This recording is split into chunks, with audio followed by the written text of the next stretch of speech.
What if I were to suggest that you play a key role in the awakening world? And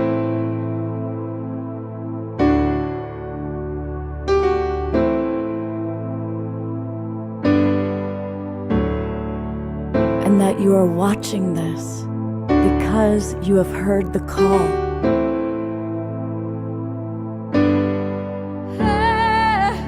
We can start right now by opening our hearts and minds.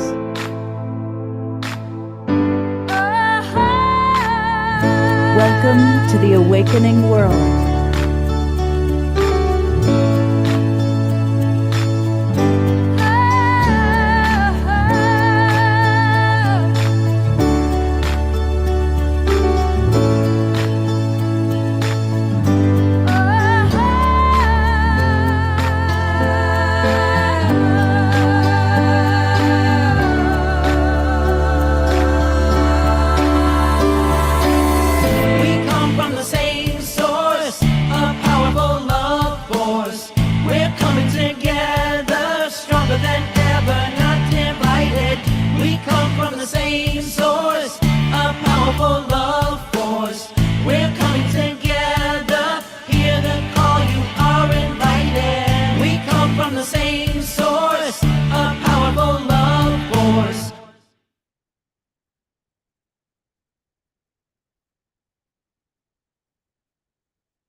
Good evening, everybody. Welcome to The Awakening World.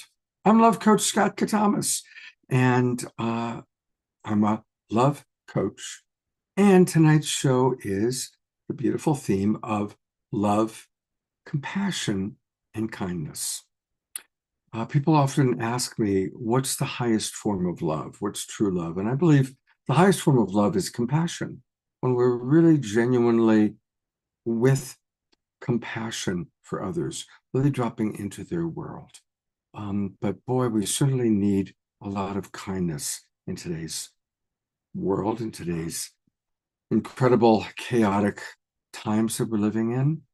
I know all of our Zoom room audience quite well, and they're all very kind, compassionate, and loving people.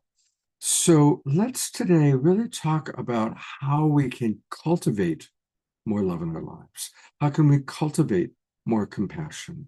How can we cultivate and receive more kindness?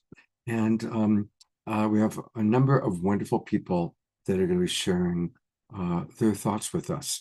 I'll do larger bios later, but I've invited Allison Eden back to the show. So it's wonderful to have Allison with us. And I also invited Bob Sima back to the show.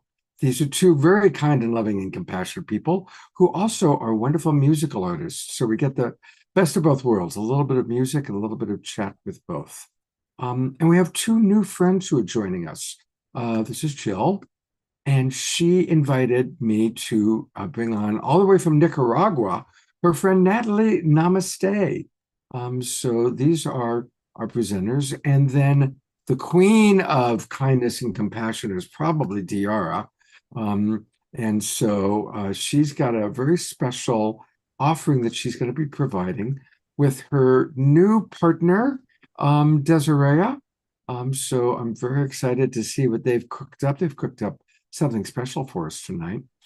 And of course, the great highlight of the Awakening World is when we get to have 2 or 3 musical numbers with my co-pilot, my good friend, and our host musical artist, Mr. Omar Shar.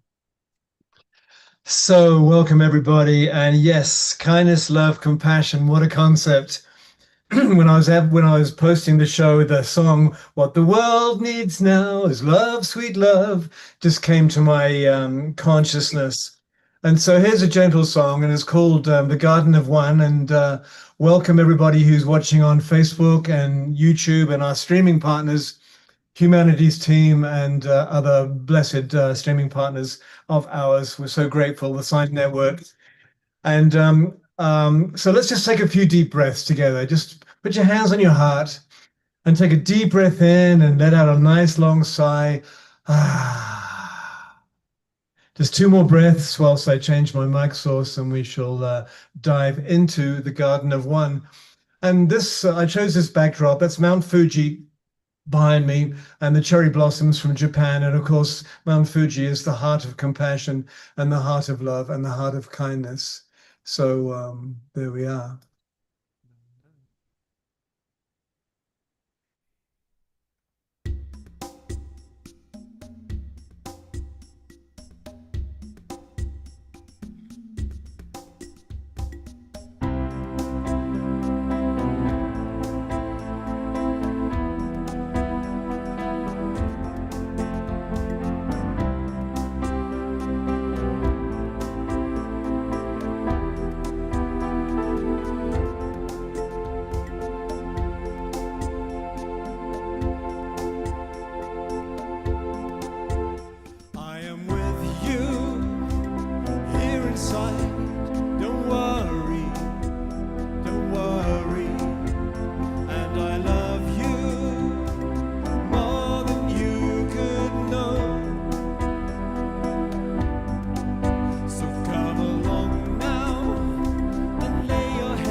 Let's give a big hearty twinkle to our beloved Omar Shar, also known as Omar Star. They've always done such a wonderful job of getting us off to a beautiful start. And, you know, what's wonderful is with those songs that we've heard so many times, I see people like, you know, Jerry singing them. I mean, we know these are like our hymns for our tribe. Remember in church, there were hymns that we would I know. Now we call them hymns and hers. So that's right. That's right. We have to balance it out, don't we? Thank you. Thank you for providing with our favorite hymns and hers, Yeah. Mr. Oshar. Thank you so much. Well, we have a new guest, and I just met her for the first time 30 minutes ago. So I'm going to do something I don't do that often, but I'm going to kind of read her bio as we get to know her. This is Natalie Namaste, and she's coming to us all the way from Nicaragua. She's a globally recognized intuitive healer, Reiki master teacher, and channeler with over 25 years experience. And her journey really is an inspiration. She stepped into her power at a very young age and has been supporting thousands around the world as she channels angels and guides and radiates a massive amount of light, which we can all feel, hopefully through tingles and goosebumps and vibrations. So, an invitation to our audience: stay aware tonight as she speaks of how this light might touch your heart. And she is someone we're really grateful to have, and I'm excited to get to know you. So welcome to the Awakening World, Natalie. Oh, thank you. It feels already so heart expansive. Just the music, the love of everyone in the group. Whew, I feel it deeply. It's so Oh, lovely to be here with you all. beautiful. Well, thank you for being with us. And since it's your first time, tell us a little bit about your journey. What are some highlights of your extraordinary awakening? You know, the awakening world, we're all microcosms, so we're all in our process of awakening. Tell us a little bit about yours. What's coming into my heart in this moment is a moment when I was really young, at about 5 or 6 years old. I was sitting in the back of my mum's car, looking out the window, looking at all the things, the buildings, the people, the trees, and I just asked the universe, I said, if there isn't all of this, what is there? And boom, it was dark and light, it was love, it was expansion, it was empty but full at the same time. And that feeling, I feel like, has driven me my whole life to explore and to crack open deeper and deeper to what's really here in the present moment. And also at a young age, this immense amount of white light just started pouring through, and I was like shaking and vibrating and getting really hot. And I said to my mom, this can heal. And I would send it to people and plants and animals, and it really is healing. And I saw Susan, hello, beautiful soul. You wrote to me that you loved my talk on the heart coherence, which was just the other day. And it's incredible how many people are feeling the light that is channeling through me. So I, before we came in here together today, I just sat for a moment and I said, may I release anything that needs to be released so that I can be the purest channel for the highest frequency light, so that anyone who needs healing or anyone who needs some love or support, may they feel it deeply through that which is flowing through. Wow, beautiful, beautiful. Tell us a little bit about your channeling. Is there a particular guide or a group of guides? Is it your higher self? How do you view that? I channel 120 angels. They are the angelic beings of light. It's not many voices, it's just one voice, one frequency. And I have the gift of being able to feel what other people are going through, and then I'll hear the angels come through, and the angels will connect me with the other person's soul. So then I'll be able to hear someone's soul, and I can feel what others feel. So I can feel the physical pain and also like where the energy is moving or where it's stuck. I can hear frequencies, so I can also hear the angels. And then I see. So I see beyond this dimension with my physical eyes. So I'll see sparks of light and flashes of color and light from the angels. And then I see auras around people. Like here in the group, I can look around and see all the beautiful colors in everyone's aura. And so I channel words, feeling, and seeing. Wow, wow, that's extraordinary. Um, well, this is spontaneous because I just met you, but would it be appropriate for you to either do a group channeling for our group or to pick one person in the audience who's maybe going through something challenging to support? Do either of those things appeal to you? I mean, if we have a moment, we could do both. I could help one person, and then I could do just a moment of channeling the Reiki and sending Reiki to the whole group. All right, let's do that. If somebody wants to receive support, this is very spontaneous, raise your hand this way. In other words, go down into your computer, click the little raise hand, and that will bring you to the front of the line, so to speak. And let's see who would like to receive. All right, Sylvia. Sylvia, I did see that you had your camera on a little bit earlier, so if you can start your camera, that would be nice.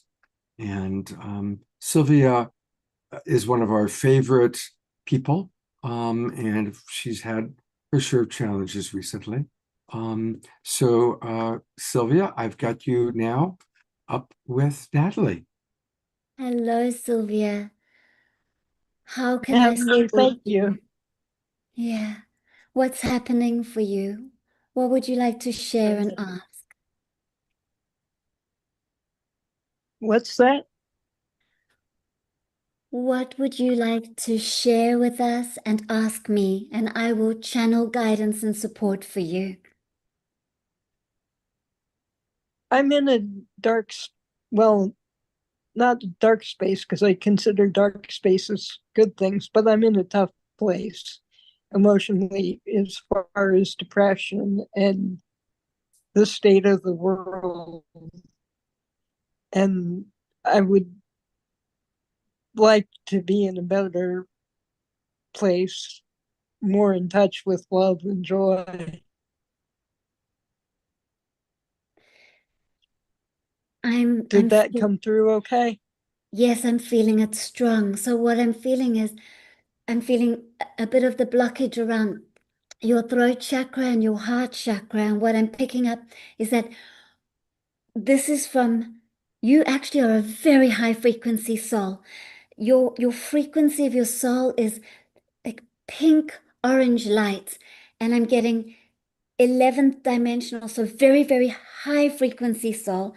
And I'm getting that you're very sensitive, that you don't just feel for you your own emotions, you feel the collective. So and I am picking up that at a young age, it feels like when you were growing up that you were stopped from being able to use your communication. It feels like they somehow you were dampened or held back or slowed down. Or I feel like you were born into this world remembering that you're an incredible being of light and you were so tapped in and so connected, and somehow it feels like you're someone or some people were like dimming your light, like, no, don't be like that, or trying to make you fit in. And you are of such a high frequency. Thank you for coming to Earth, because you've actually come specifically to help with this awakening wave. You're here, you're here to dissolve collective frequencies as well. So what the angels are saying is that it's important that every single day you place a golden ball of protection around you every day. So when you wake up and you realize, huh, I'm back here. And the reason the angels say you're back here is because at night you go far back, you go home. And so you often might find yourself thinking, I just want to go back home. You do. You're going home in dream time. And when you wake up in the morning, the angels are saying, if you can wake up, open your eyes and say, I'm back here. I get to play here. I get to bring the frequency and light that I am onto this earth. And you've got a huge team. I'm seeing the number 555. So you've got 55 beings of light with you that are from this higher pink orange dimension of light. And orange is the sacral chakra, which is very intuitive. Pink is self-love in the heart. So these are your natural innate gifts. So every morning when you wake up, oh, I'm back here. Immediately placing the golden ball of protection around you. And then bringing your hands to your heart and connecting to your guides, these beautiful beings that are with you, to this divine orange pink frequency that makes you feel at home. And this protection that you're going to place around you, it's so powerful that other frequencies will bounce off it back into the cosmos. Only frequencies that you're meant to process and work through will enter. All other energies won't. And so you're going to feel very supported by your team of these beautiful beings and by this golden ball of light. And right now, as I'm working with you, I can already feel a shift, because when I first started working with you, I felt the blockages here, and I can feel as I'm working with you, something is releasing from both of these, and I'm releasing it from when you were little and when you got told, shh, don't cry or don't do that. And I'm releasing all of that from you right now. And the angels want you to know we love you and you speak your truth because we need you. And just because you haven't come to earth for a long time and you've been in the high frequency, which means that you find earth so dense, but it means you're still being called here for a very important reason. And you don't have to be doing anything. It's your frequency that's needed here. The light that you are that's needed here. The angels are saying thank you for listening to the calling and coming to earth, because your light, you leave footprints of light with every single step that you take. You breathe out light, and people can feel how big your heart is. You have a massive heart chakra. And they're saying, thank you, thank you, thank you. And they're saying, please be kinder to you and please honor yourself more and more every day. Thank you. That That's beautiful. resonates deeply with me because, yes, the silencing started in infancy I can feel it. in very brutal ways. I can feel it. I can feel it. You've just had a massive healing through this. Over the next they're saying 3 to 5 days, you're going to notice that you're showing up lighter. I appreciate it because it's been hard. Yeah, So, I thank understand. you. I understand, beautiful soul. Namaste, truly. I see you. Wow, that was beautiful. Thank you, Natalie. And we love Sylvia very much. Oh, Um, beautiful. Lorna Sass writes, her face is transformed. There's many people commenting right now in the chat box, both commenting on their appreciation for what you just did, Natalie, and also expressing their love for you, Sylvia. Hopefully you can see that. Well, we're already running a little bit over, but can you do a quick little group thing? And I will go to gallery view so you can see everybody. Oh, wonderful. I just need you to all know I'm channeling so much light, and you'll all receive it exactly as you need it. So pay attention to what you feel in your body. You might feel a release. You may feel emotion come up to the surface and release. You might see a certain color or light flash. I am now going to channel for you. I invite you to close your eyes and take the deepest breath in you've taken in a while. And as you breathe in, you are absorbing all of the light. And as you breathe out, send the breath down your body, all the way down your roots, anchoring into presence and connecting to Mother Earth, who's loving and supporting you right now. Receiving deeply.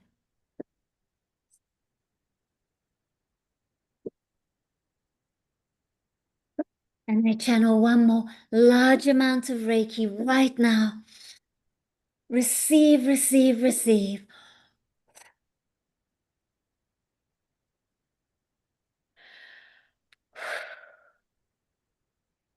And place your hands wherever you need on your body.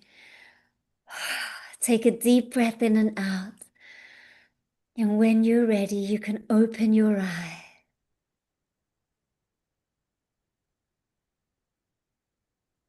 Namaste, beautiful souls. Namaste, and how perfect that your name is Natalie Namaste. And you can all find more about Natalie by going to her website, which is her name, natalienamaste.com. And we're going to do a roundtable Q&A time. So you're going to get a chance to ask questions of Natalie and all of our presenters a little bit later on in the show. But for now, you can learn more by going to natalienamaste.com, where she provides all sorts of things, group channeling meditations, courses, healing, and you can even go to her booking page if you're interested in having a private session with her. Thank you, Natalie, for getting us off to such a beautiful start. Thank you. I had promised to read some of the comments at the beginning from some of our Zoom roomers about tonight's theme, and I want to do that right now, and then we're going to bring Bob up. But Trisha from Ventura writes, I love to be kind and share love everywhere when possible. It's a daily practice. I don't mean to brag. It just feels good in the heart. Absolutely. My mentor, Marshall Rosenberg, my favorite quote from Marshall was that the greatest joy in life is being of service to others. And I've kind of added that the greatest tragedy in life is people who don't know that. But when we know how good it feels to serve others, that's a blessing. Beloved Carol Craig writes, hello, friends. I've just spent 8 weeks with my husband's family and friends, and this really allows me to feel close to him. He passed away, I think it's been 2 years now. She just says, as you all know, I lost my sweet one to COVID over 3 years ago, but I'm in our special place here in Trinidad, and I can feel him just on the other side of the proverbial veil. It's true that love never dies. Thank you, Carol, for sharing that. Scotty Satori sending us warm aloha hug. And Scotty always does a wonderful job of letting us know who's watching on our YouTube channel and on our primary Facebook page. So thank you for that. Susan Bloomquist writes, I think perhaps kindness is in paying attention to the needs and cares of those around one. Absolutely. You know, we have no control over Trump or Putin or any of those guys do. But we have tremendous ability to impact our immediate world, our friends, our family, the people we work with, the person at the checkout line, at the grocery store. That's where we can really provide support. So thank you for pointing that out, Susan. Lots of comments. Love for Omashar, of course. And now we're kind of in the part where people are appreciating what Natalie just did for Sylvia. So I'm going to bring up our next guest. He was on just last month, and you all loved him so much. There was a rallying cry, bring him back. And so he is. He's back. And of course, I'm talking about Bob Saima. And he is a mystic singer-songwriter. He's based in Rockledge, Florida, and has produced 10 albums of music. They're all on his website, by the way, which is wherethelightgetsin.us. We'll go take a look at that in a few minutes. He's been awarded all sorts of different prizes and awards, travels all over the world doing concerts, meditations, and workshops. And they also lead an annual retreat at Chichen Itza. And they call the retreat that he does with his wife, Boldly Going Nowhere. Well, I'm glad that you've boldly come back to the awakening world, Bob. And what would you like to share in your travels around the world? What can you share about tonight's themes of love, compassion, and kindness? Thank you. Thank you for having me back on. And it's good to be with everybody in the field here. That was a beautiful healing, Natalie. And definitely, I think we all felt that. And, you know, I think, I came here with no agenda, no script, no nothing. Just I wanted to drop in and see what was going on. And what I'm feeling in this moment is that compassion and kindness and love all comes from a person whose cup is filled. You know, from a person who is kind and compassionate and loving to themselves first, and then they can, it'll just be a natural outflow, I think. And I know everybody resonates with this, but it's a reminder after listening to, that healing and just being in the space of that, and just, thinking about just where Sylvia has been. And, I think one of the things that she was saying is, in this world, how do we get through that in this world? And I hear you, in that, I hear that coming through. And I think right now there's a lot of people that are kind of depleted because, just there's a lot going on, and the focus, if we take the focus internally and fill up our own cup, love on ourselves, give ourselves compassion, be kind, do all the self-care. The song I want to play is called These Mountains, and I'm going to dedicate it to you, Sylvia, and to everyone, because it came from a quote that I had heard. I heard someone say this. I'm drawing a blank on her name, but we could look it up later. But these mountains that you carry, you were only supposed to climb.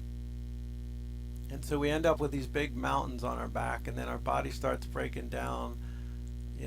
Our spirit starts to break down, and from that place, the kindness and the compassion, it's difficult, and it's difficult to serve others. And so I think, for me, it's just really been this,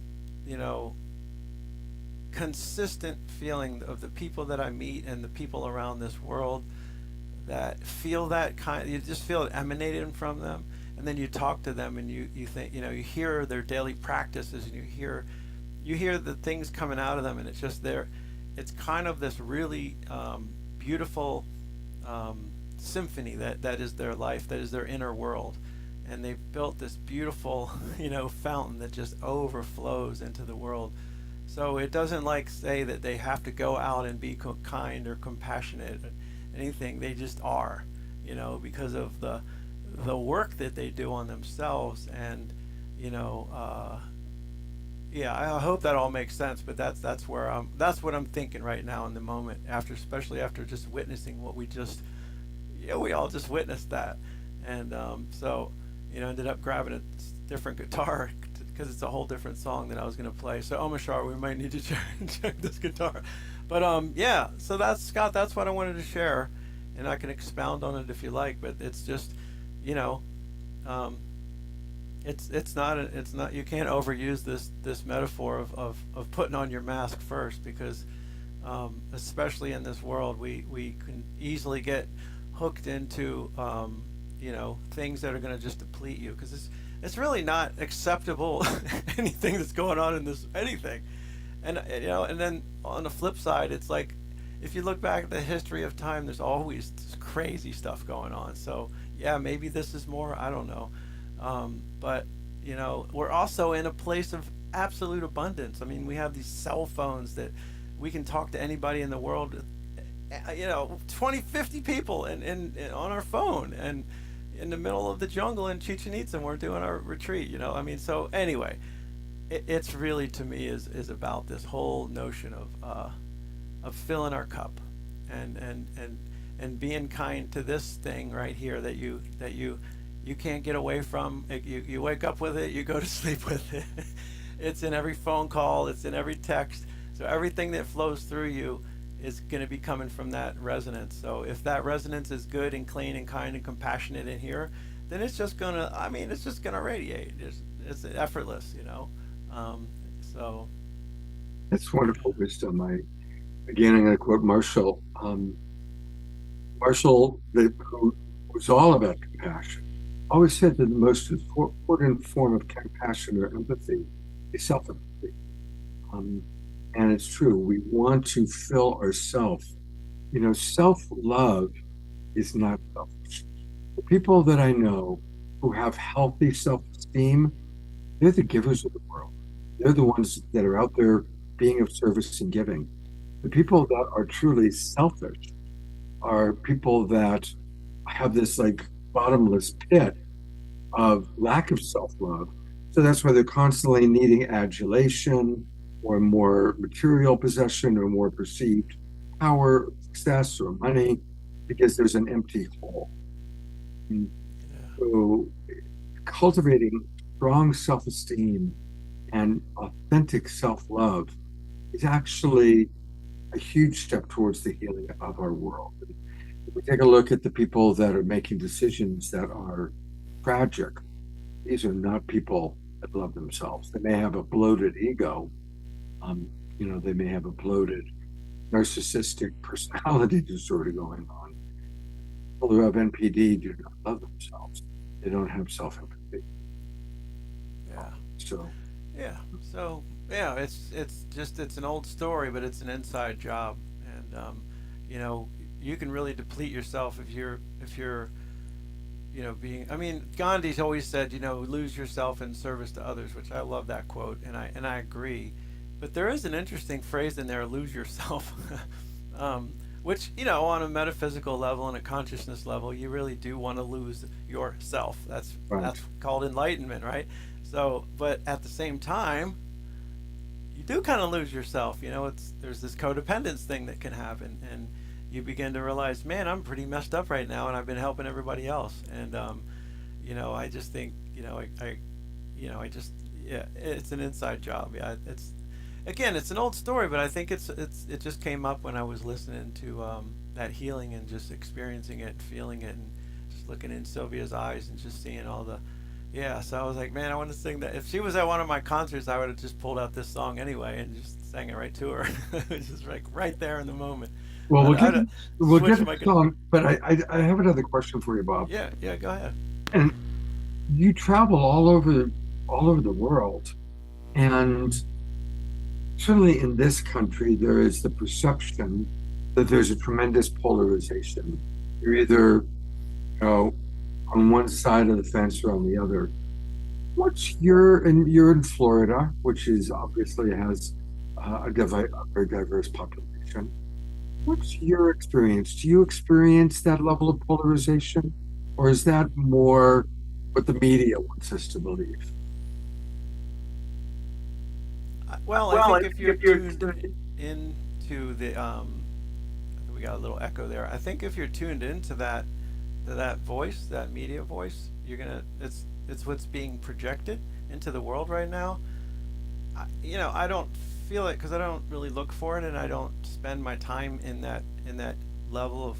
I don't want to call it that, but I don't play at that level. I don't.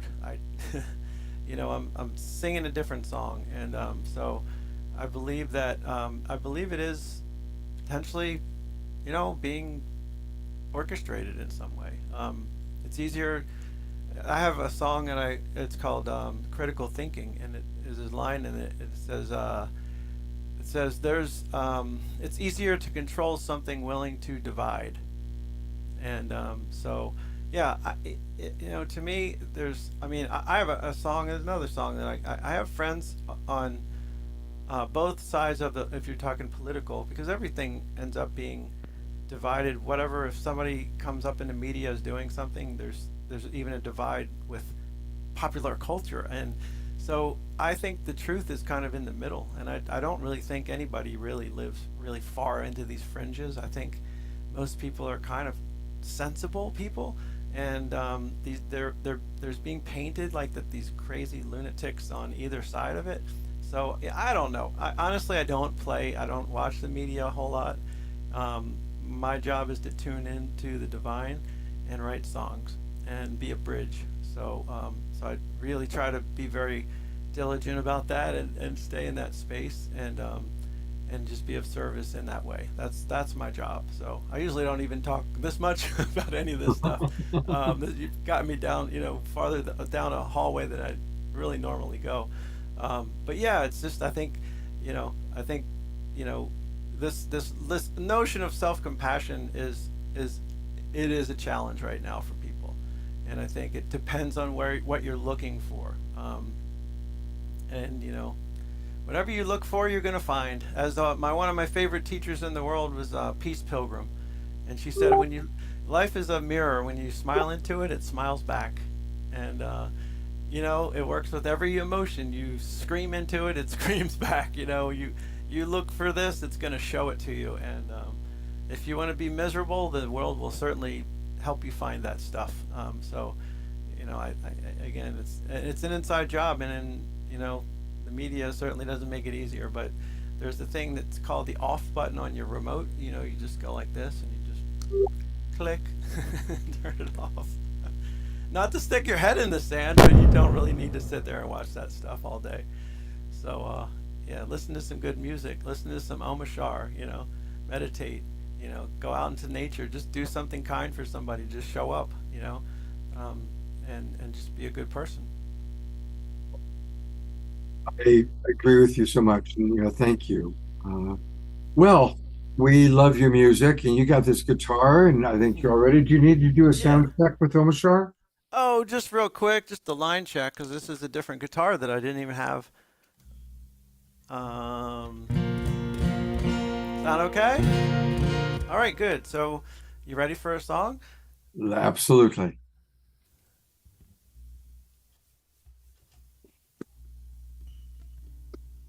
Okay, this again for Sylvia, but for everybody to consider. These mountains that you carry on your back, you're only meant to climb. First your heart goes cold, then your stare goes long. The fire in your eyes, the burning desire left long ago. You've been living your life for everyone else. You were holding the weight of this whole wide world all by yourself.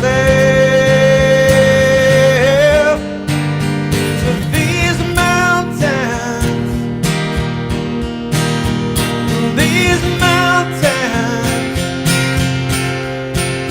that you carry on your back, you were only supposed to climb.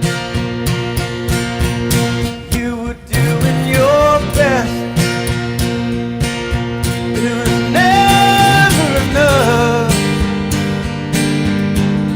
to please the one in your head that scares you half to death, the one that doesn't exist. It's only up in your mind, the one that drains your cup and always puts you back at the end of the line. But these mountains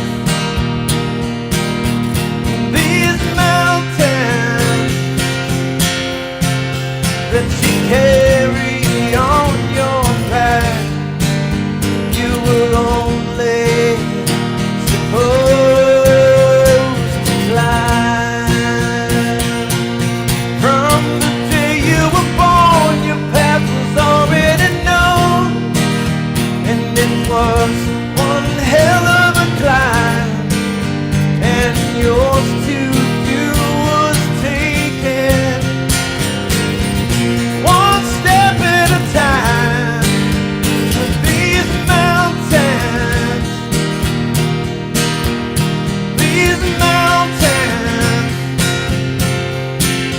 that you carry on your back, you were only supposed to climb.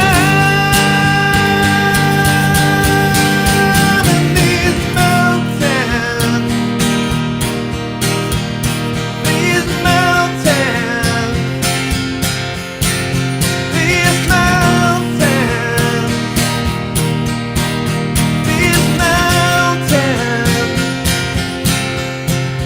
that you carry on your back, you were only supposed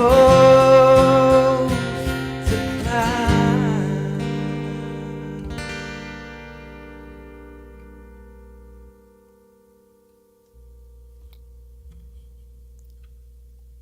Wow. Oh, wow. I'm going to go to gallery view. Amazing. Absolutely amazing. Kathy writes, beautiful song. I so feel the resonance deeply. Trisha writes, so beautiful. I now remember Bob's, whoops, lost it for a moment. I now remember Bob's heart coming through his songs from last month. Deep and awesome. Allison writes, so beautiful. Carol writes, I love this song. Eleanor Joy points out it's a very pertinent message. Kathy writes, beautiful song. I feel the resonance deeply. Ayada, awesome. I love this song. Jeffrey Colbrook, that is my man. That's Jeffrey. Reverend Jeffrey. All things begin with Reverend Jeffrey. Yeah. So thank you. And Omashar got rocked by you, Bob. So thank you, brother. Appreciate it. Thank you. Thanks, everybody. Yeah. Absolutely. Bob will be back for our roundtable conversation, and you can learn all things about Bob at his website. He's got the greatest name for his website, Where the Light Gets In.us. Where the Light Gets In.us. And that's where you can get merchandise, get his music. What is Summer Plummer Coach? Shannon Plummer Coaching. That's Shannon. We both do coaching. She has hers on the website, and she's a shamanic practitioner and coach. She helps you with the energy, gets the energy blocks, and then she works with people one on one, and she's worked with some pretty amazing people and done some great work in the world. And then we lead the retreat together, and she's normally singing with me on stage and all the places we go. She's always in the front seat with me while I'm driving. So. What month is your retreat? It's in March. It's right on the equinox, spring equinox, March, over that week of the 21st, which is the sacred week at Chichen Itza when the serpent shadow goes down into the ground. Yeah, the retreat is amazing. It's a life-changing experience for us every single time we lead it, and we bring people back to their hearts, and we put away the phones, the devices. We're in the jungle, eating amazing food, rocking out to some beautiful music, doing meditation, breath work, ceremony, all kinds of beautiful things, and each one of them are different. That's my birthday too, Natalie. What is it, Nayla? That's my birthday too. We're there on my birthday, March 21st. Nyla, yeah, Nyla, we're I'm in good sorry. company. We're in good company. Thanks, Nyla. I appreciate that. All right. Well, next March, Global Peace Tribe goes to Chichen Itza. With Bob. Let's do it. Let's make that happen. Thank you. All right, Bob. Well, we'll see you in a few minutes. Yeah, we'll be back. Yeah. Thank you.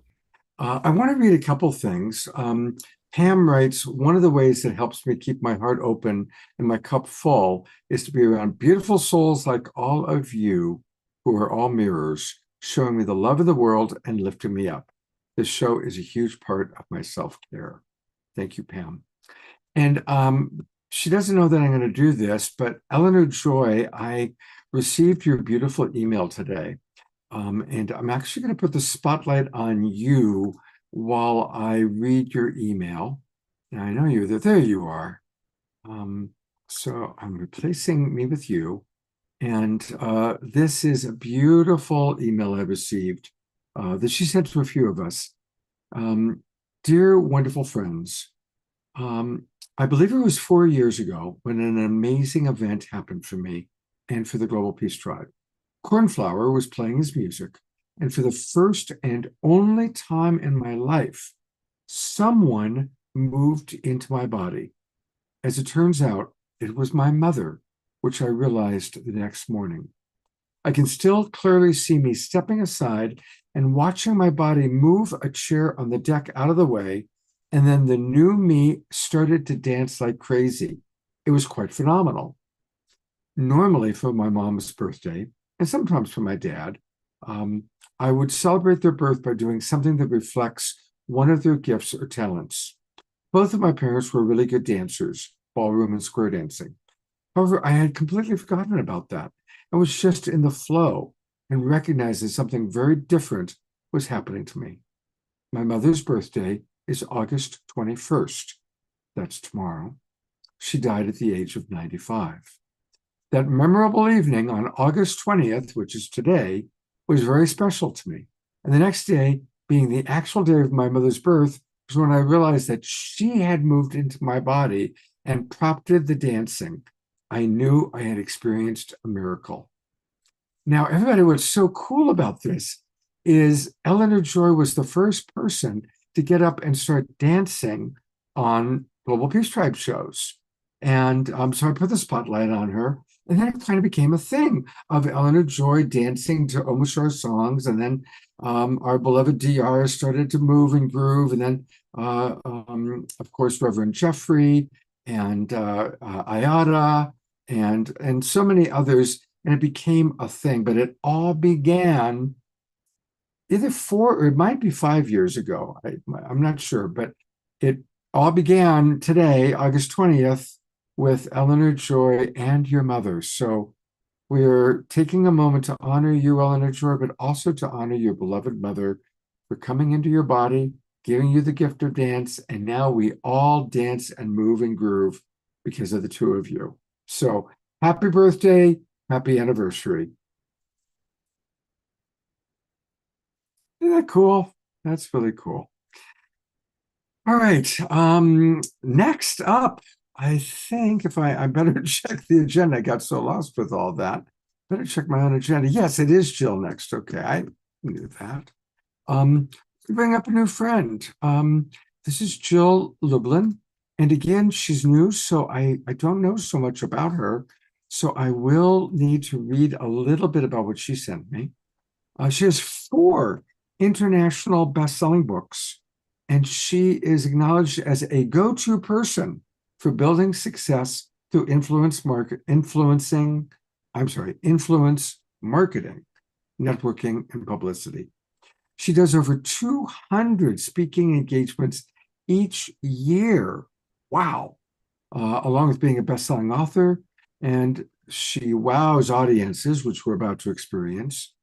She works with executives, sales teams, Fortune 500 companies, and a big reason why we've got her on the show tonight is one of her books is called ProfitOfKindness.com. ProfitOfKindness.com. We'll learn all about that in a little bit.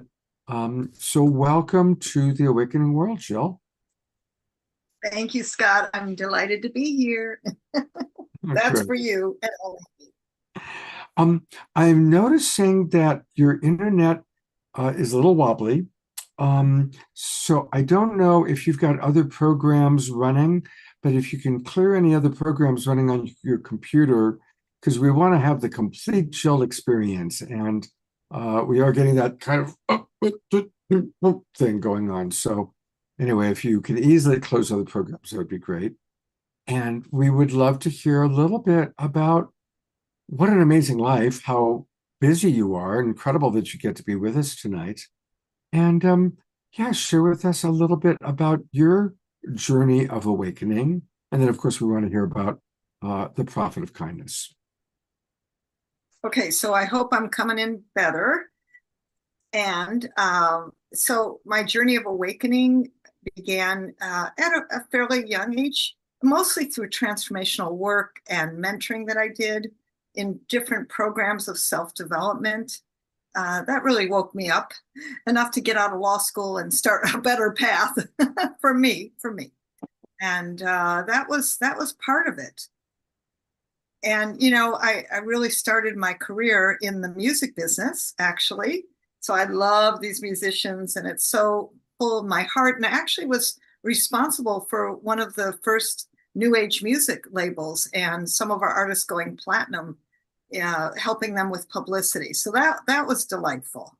So it's just great. It's so great to be here to literally be with all these other beautiful souls who are watching and listening and connecting in kindness with all of you. Beautiful. And since you work so much in the corporate world, what can you share with us about how are we doing? Is the corporate world waking up to love, compassion, and kindness? Yeah, well, let me say, I work actually a lot with entrepreneurs, people just, you know, like us here on this.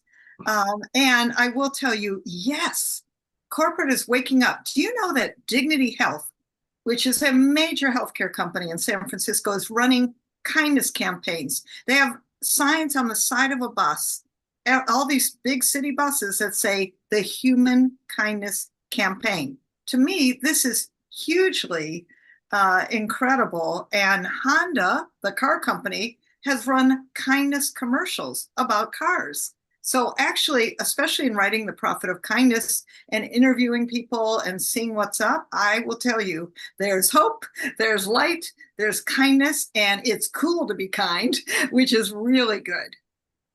Wow. Well, that's great to know. I have heard, I'm a big baseball fan, and Dignity Health sponsors the Giants. And I do hear a lot of their ad campaigns for human kindness. So that is really, really beautiful. That's inspiring. And what are some of the tools or practices that you can offer, that you offer to corporate or to any of us as entrepreneurs? Because I'm sure many of the people in our audience are entrepreneurs. So what I want to tell you, particularly around the area of kindness, and I will also tell you that in writing Guerrilla Publicity, which is another thing that I teach people about, and we actually do, is that interestingly enough, kind companies, kind people, frankly, make more money, have elevated profiles typically, definitely are happier. And usually really more out front, meaning their kindness attracts business. So I just want to say that.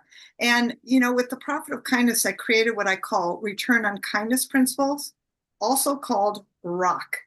Kindness rocks. See that?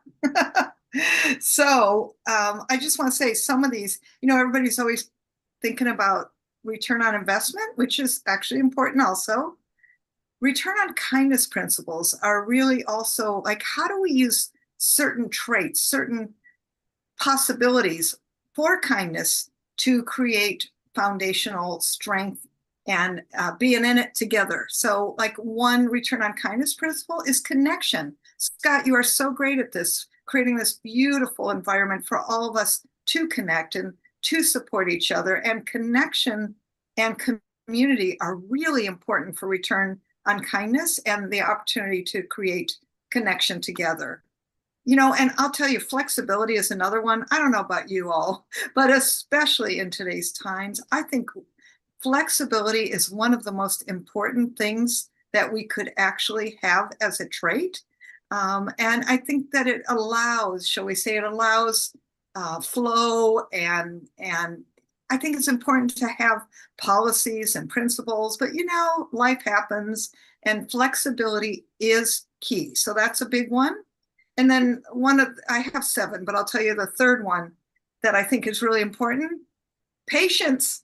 So like I said, I work also a lot with entrepreneurs, and I don't know about you, but I have found that entrepreneurs are not overly patient, and especially in our fast-paced go-go society, most of us aren't patient anymore. And I thought it was really funny, by the way, when I was writing the book, the chapter on patience in particular. So I got on the line with our local utility company, PG&E. Not a smart thing when you're writing about patience. I was on the phone for an hour, just waiting on hold. And I don't know about you, but like when you're in an airplane and they're hours late, or somebody comes and talks to you and says, "Thank you for your patience," and I'm thinking, who said I was patient? But the practice of it, right? The practice of it is key. And I think the practice of all of these traits of kindness that help you be a better person, more kind, more connected, more gentle, more in gratitude. Gratitude is another return on kindness principle. All of these make such a big difference for feeling good in ourselves. And I think that that's really important. That's a really good point. We still got a few more minutes. What are some of your other tips that you'd like to share? Well, one of the things I want to say is that people forget about self-kindness. And it has come up here, and I love that it has, because you must be kind to yourself. And whatever that means, sometimes that means you have to be flexible, like the return on kindness principles we're talking about, right? And sometimes you have to be even more generous, even more compassionate, more return on kindness principles, generosity, compassion. I do want to share a story that I found very touching. for kindness. And it came up when I was researching on the Prophet of Kindness. And I found this story about a grandson in New Hampshire whose grandmother was dying. And literally her dying wish was she wanted clam chowder from Panera. Go figure, right? Whatever. We all have our wonderful tastes. And he called up Panera, his local branch, and he said, do you have clam chowder? My grandma's dying and she really wants some. And they said, I'm so sorry, it's Wednesday. We make clam chowder on Friday. He said, we don't have till Friday. Wow. And the person who was listening at the other end of the line, she got it. She felt it. She knew that she needed to help him. So you know what she did? She whipped up a batch of clam chowder. He came in. She gave him a bag of cookies too. Now, let me tell you, you might think, well, that's a nice story. Here comes the publicity. Not only was this her beautiful last meal, truly, but he was so touched by this. He went on publicity rant. He went on social media. He did all kinds of publicity for Panera. And here I am telling this story too. What does that do? Gives Panera great publicity, doesn't it? And he talked about this. At last count, I saw 336,000 hits on this story. Isn't that interesting? And, we talk about how does kindness generate more attention? Like that, because that clerk, who was just, by the way, a person who answered the phone, I don't even think she was a receptionist at that point, meaning, a cashier. Guess what she became? Because of that action, because of all the positive publicity, she became a regional manager. Wow. Because she heard a need. She responded with kindness. She responded in the right way. Who cares about the rules about when you make the, whatever it is you're supposed to do in the right order? Because sometimes kindness rules the day, and that was the right action to take. So there they are in a beautiful position of more publicity, more generative response, and certainly a lot of kindness. And that's what I'm talking about, because sometimes it does big ripples, and sometimes very small ripples, like the smile you give to the stranger. Like my neighbor who's 92, we bring up her garbage cans because it's difficult for her. Like, what can you do every single day? What I want to ask all of you to really be with, to ponder upon, to frankly act upon, and that is, what's one conscious act of kindness you can do every single day? And that's really what I want to say to all of you as an action step, is to create a conscious act of kindness every single day. And I mean, if you get to the end of the day, then write a nice text or a nice email or handwrite a letter. Wow, that's a concept, right? And, be consciously kind. So I know people talk about random acts of kindness, and I'm suggesting we practice a conscious act of kindness, at least one, every single day, and imagine what a different world we would have. Wow, that's beautiful. Thank you. Well, I would love to invite people to put in the chat box or in our Zoom roomers. I'll put in the chat box, what is an act of kindness that you either have done or that someone has done for you? So pop those in the chat box and I'll read some of those. Giara right now just wrote, yes, Jill, this is so important.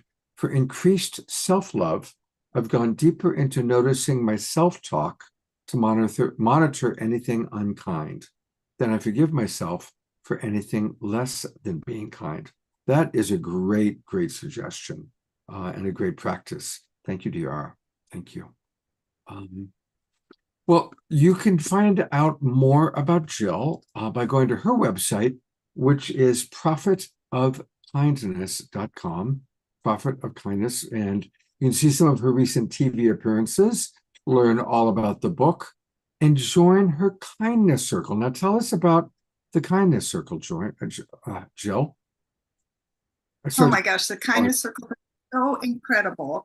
I mean, what we're doing is we're bringing you together in community, like we're doing here once a month on the third Wednesday of every month, 10 a.m. Pacific.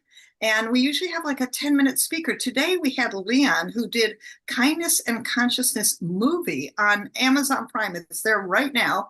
And he did the Kindness Diaries, which was a Netflix TV series. And he inspired us. and all about kindness. And so it was so powerful. And then what we do is we break into two networking sessions. So we actually connect and create miracles with each other and acts of kindness for each other in our business, in our life, in whatever you need, because you get to ask for it. And that's what we're doing in the kindness circles. They're completely free. And I put the link right in the chat. Please come join us. It would be a delight to have you be in circles of kindness and really ripple that out into the world. All right, here it is. So if you go to Jill Lublin, that's her name, Jill, and then Lublin is her last name, jilllublin.com/kindness circles. And there's no charge. Join the circle. And that's a wonderful, wonderful opportunity. Thank you. And just pop in your link and to all of our Zoom roomers, please do that. And then those of you watching on Facebook or YouTube, again, jilllublin.com. So there's 3 L's in a row there. /kindness circles. Thank you so much, Jill. And Jill will be back for our extraordinary roundtable circle that is coming up in a few moments. There we go. Kindness. Thank you. I'm going to read a few of the examples of kindness that are coming in. Carol Craig, this is a good one. She says, I like to pay the toll on the bridge or buy the customer behind me their order at Starbucks or that kind of a restaurant.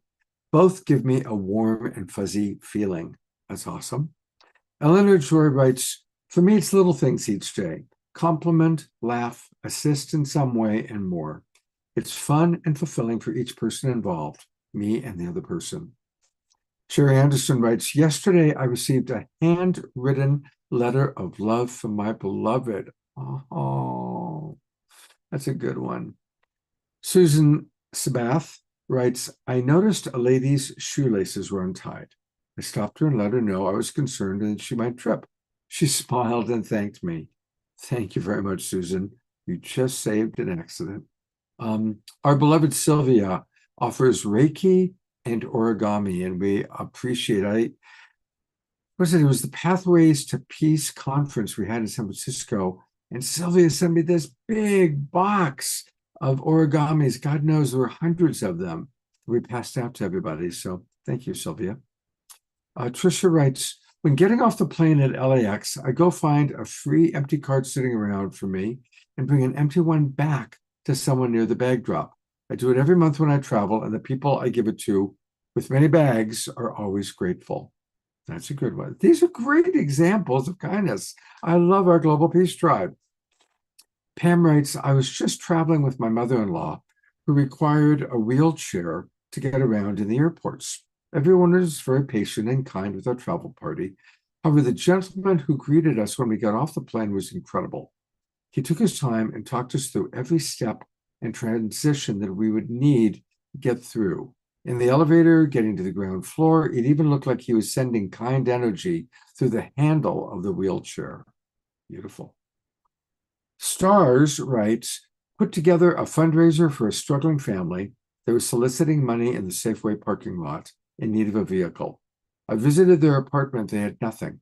They were sleeping on the floor in blankets. Wow.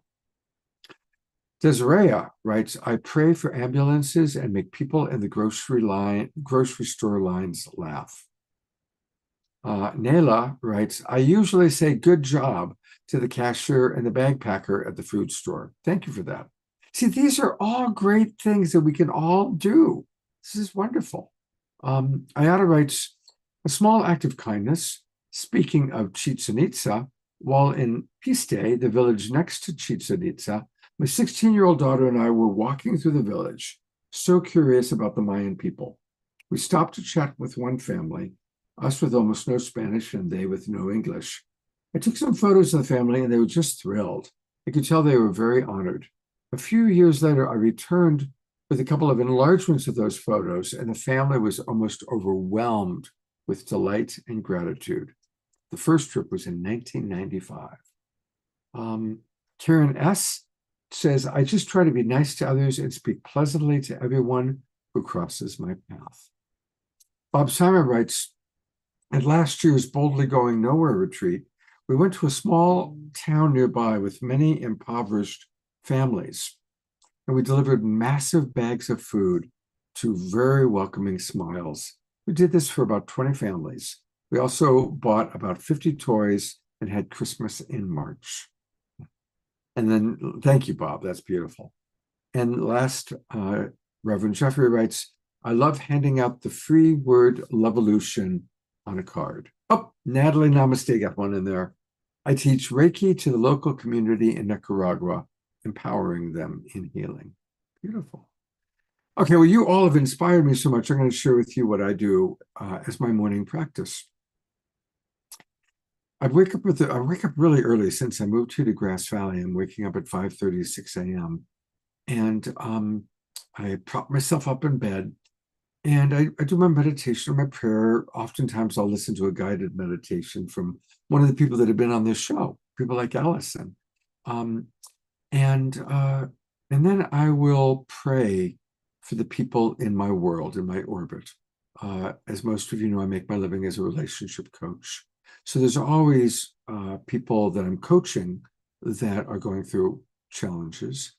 Also, I end up ministering a lot to people who, have loved ones that are sick or dying or whatever it might be, or members of our Global Peace Tribe family that are going through hard stuff. And so I spend a good half hour on average sending prayers. Then I get on my little cell phone and I send memes to loved ones, sometimes just to friends, and sometimes to people that are really going through an especially difficult time. And it's a wonderful way to start my day. So that's my little practice. I needed a glass of water after all that. I really like this next person. Our final, well, not final actually, because we have Desiree and DR too. Our next guest has been on the show a few times, and she's a delight, coming all the way from Santa Monica. Hi. Hi, Allison. Welcome back to the Awakening World. Thank you so much for having me. Absolutely love this show, you and everybody on it. Such a beautiful vibration. So important for the world. Well, thank you. And for those who don't remember or are meeting you for the first time, just a quick reminder, a little bit about Allison. She is an Akashic Records teacher, Reiki master, yoga teacher, trainer, and spiritual transformation guide. Since 2006, she's been assisting healers, yogis, empaths, and intuitive souls, people like all of us, in their ascension process, empowering them to awaken to their true divine nature, activating their soul gifts. She facilitates certification trainings, workshops, and retreats in person, as well as online, offers healing sessions. And I'll put into the chat box, she's got quite a few trainings coming up. She's going to be in Utah in October, in Baja, Mexico in November, and she has an academy, the Inner Light Academy, her new school and community of healers, intuitive souls, and seekers on this path of awakening. So I'll put all that in the chat box, and we'll also take a look at the website. Allison, you live your life in compassion and kindness. What would you like to share with the audience tonight?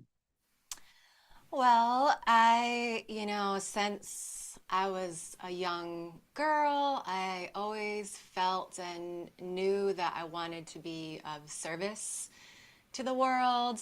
I wanted to help people. I wanted to help in some way. It's just like built into my system. And I even have this recollection of about 8 years old. I'm sitting there staring in the mirror, brushing my hair, and I hear this voice come behind me and say, one day you're going to leave all this behind, but don't worry, you're going to be helping a lot of people.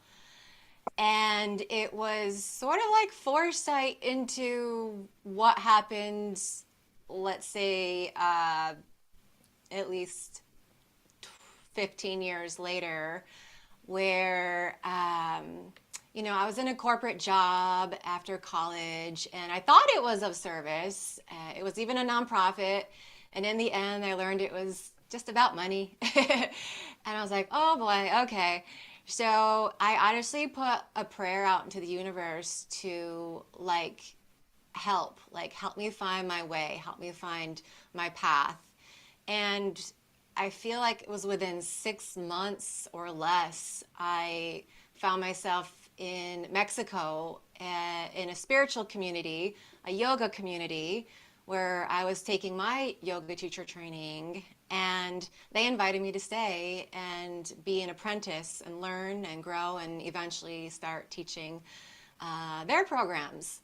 And so it's been since 2006. I've been with groups in person and online, helping people to empower themselves, to heal themselves, to find their gifts, to find the ways that they like to be of service, things they're passionate about. It started with yoga, and then it went to Reiki, and now the Akashic Records, and kirtan and mantra has been weaved throughout all of this. The practice of kirtan and mantra is very healing for us and helps us to just slow down. I think if we could all just slow down, we would be a kinder world. We're moving so fast. Slow enough to hear our thoughts, to check our thoughts, to check our behaviors. So kindness to me, compassion to me is about service outwardly, but also what's called svadhyaya in Sanskrit, which is self-study and watching ourselves throughout the day, how we show up, how we speak to people, the effect that that has on people. And when we mess up, forgive ourselves and try to figure out where did that come from within, without the blame or the external. Bring it back to self, and where did that come from for me, and how can I heal this within myself? Because everything we do internally shows up externally, and as you all know, we're all connected. So we feel everything that we share, everything we feel inside is shared externally too. So it's an inside job, as someone already said. What are some of the tools and practices that you use for filling your cup? So taking care of the body through yoga, through organic foods, hydration, you name it, your basics, getting enough sleep, supplements, for example, taking care of the mind as well. And again, that comes back to watching the mind, mindfulness, being aware of our thoughts, being aware of the effects of our words on others and our behaviors. Mantra really is so powerful for calming the mind and putting us into a very loving, compassionate state of mind. Taking care of our spirit, our connection to source. So that's where energy healing and energy work comes in for me. Is I have a practice of balancing my chakras once or twice a day, self Reiki, just to ensure that my inner spiritual energy, the life force energy, is moving the most efficiently I can have it. And that leads to happiness, which leads to kindness. Yeah, taking care of the heart, and then showing up for others through various retreats, trainings, one-on-one sessions, being there and witnessing others as they heal themselves. Beautiful. How do you balance your chakras? What does that look like? Yeah, everything's with intention, so you can start with intention. It is a good idea to sort of ground yourself and relax yourself with a few breaths first. And I could literally just say in my mind, after I've grounded myself and relaxed, I call in the light and ask for the light to now balance, clear, and empower all of my chakras for the highest good. I could do that with a sincere intention coming from the heart. I can also do it with a tool called a pendulum, which gives us yes and no answers. So if I wanted to go individually through the chakras and figure out which ones need more balancing today, I would just ask the pendulum, does this chakra need balancing today? And it would give me a yes in one spin and a no in an opposite spin. And then if I determine that that chakra is indeed not balanced, I would just hold the pendulum in front of it once again and say, please now balance this chakra for the highest good. And then the pendulum will just move about any way it wants to. And when it stops, that means the pendulum, the chakra is now balanced. We can also use Reiki and your hands to, like a moment in front of each chakra with the intention of balancing it. And clearing it, yeah, that's good. Empowering it, that's good. I don't tend to use the word open the chakra because sometimes they're too open and we're leaking energy. So balance is always better. And then one more I'll give you is a visualization, if people like visuals, is to visualize each chakra as this perfectly open lotus flower, not too closed where it can't receive the light, and not too open where it's leaking energy. Right, so it's a perfectly open lotus flower in each of the chakras, and you could also visualize that lotus flower the same color of that chakra, which are the colors of the rainbow going up from red to violet. Oh, beautiful, beautiful. That's really helpful to know. Thank you. That's wonderful practice. Well, you are going to bless us with a mantra, a kirtan. Yeah? Yeah, actually, I'll do it mantra style. The difference between kirtan and mantra, kirtan is a call and response form of chanting, and mantra we just sang all together. And so I'll put the words up here in the chat for this first one in case I already anybody... did. Actually, I already did them. Yeah. You're the best. Okay, so this is called the Universal Peace Mantra. Did you catch that? I did a little change-a-roo, Scott. Yeah. Okay, good. Yeah, I got the Universal Peace Mantra already in the chat box. Perfect. Okay, let's do that. All right, let me just make sure I'm not flipped. There we go. And I just invite everybody to take a nice deep breath in. And then exhale through the mouth. Maybe take a sigh or a sound on the next exhale.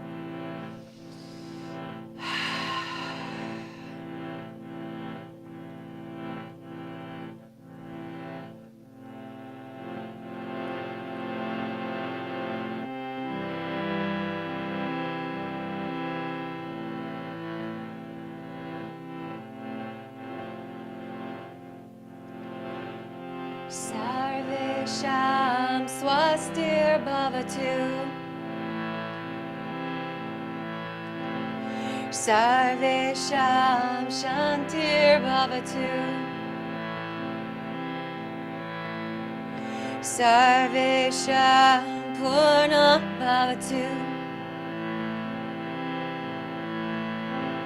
Sarvesham mangalam bhavatu.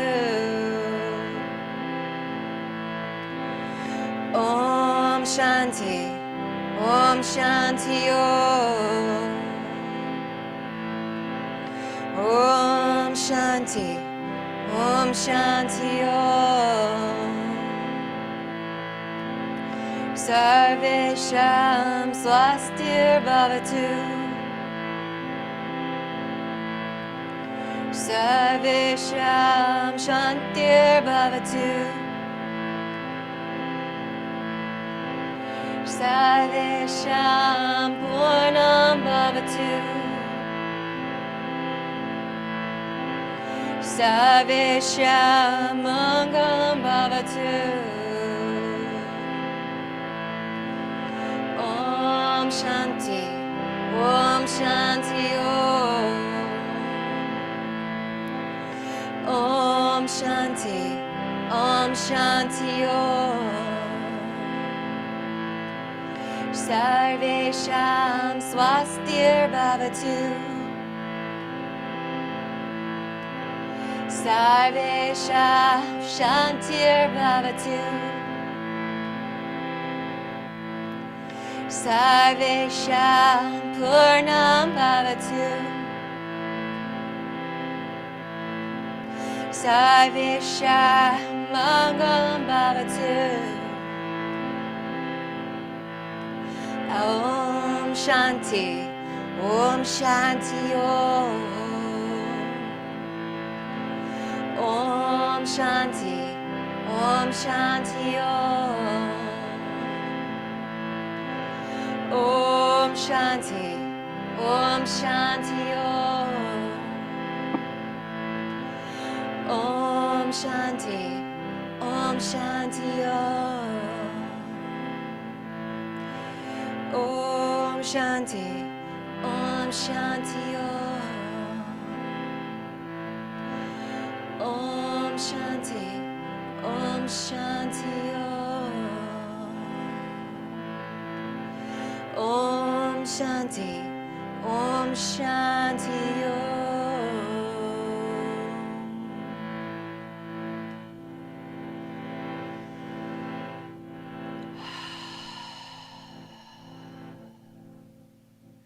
May all people be happy, at peace, feel wholeness and complete, and have spiritual success and prosperity.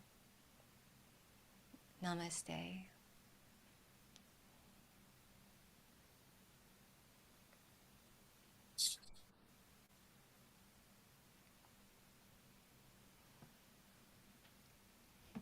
Let's give a twinkle in appreciation to Allison. That was beautiful.